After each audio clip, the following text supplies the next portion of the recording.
Kumusta mga kaboxing? This is Boy Kalawang TV. So kahapon nga po mga idol sa bansang Amerika, sa lugar ng Miami, Florida, kung saan naganap nga po ang press conference nila Gervonta Tank Davis at Jake Paul para sa kanilang magaganap na exhibition match sa darating na November 14 sa Kaseya Arena. Ay nakipagpustahan nga po mga idol itong boxing fans kay Gervonta Tank Davis na pupusta daw siya kay Jake Paul na mananalo ito sa kanilang laban ni Tank sa darating na Nobyembre. At hinamon nga po mga idol ng boxing fans na magkano daw ang gustong ipusta ni Gervonta Tank Davis sa laban at tatapatan niya daw ito.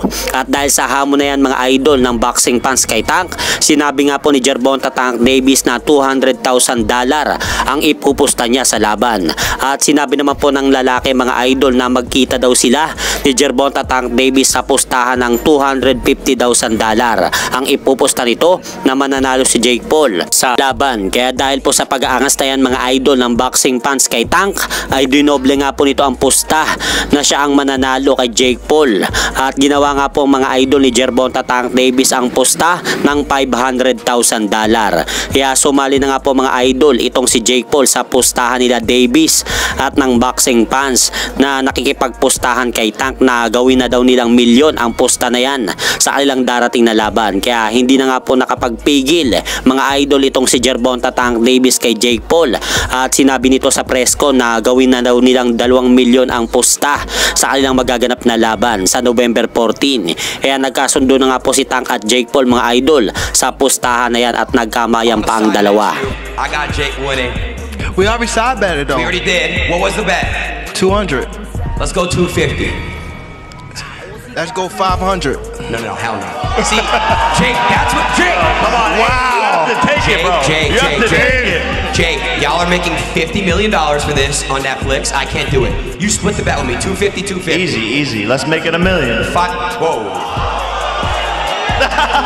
Let's make it 2. Jake. Let's make it 2. Y'all gonna shake on it? Yeah. Shake on it? Jake, $1 Shake on million. it? 2 mil? 2 mil? 2 mil. Let's do it. 2 mil. Go ahead here, 2 mil. Go ahead. Jake, Easy Can we work, get a bro. shake? 2 mil? Can we get a shake? Oh, they're shaking left here. 2 mil. Speaking Gervonta Tank Davis versus Jake Paul mga idol, muling binanata na naman po ni Tank Davis itong si newly crowned undisputed world super middleweight champion Terence Bud Crawford sa social media. Dahil sinabi nga po mga idol ni Tank Davis sa post nito sa kanyang social media account na pagkatapos daw nitong talunin si Jake Paul sa kanilang darating na laban sa November 14 ay isusunod naman niya itong si Terence Crawford, kaya mag-antay lang daw ito. So talagang korsonada nga po mga idol ni Tank Davis itong si Terence Crawford, dahil biruin nyo mga idol, magmula ng talunin ni Crawford si Canelo Alvarez sa kanilang laban ay kamakailang ulit ng tinitira ni Gervonta Tank Davis itong si Terence Crawford sa social media. So ano pong sa palagay nyo mga idol, gusto ba talagang labanan ni Tank Davis si Crawford o gusto lang po nitong kengkoyin si Crawford sa social media?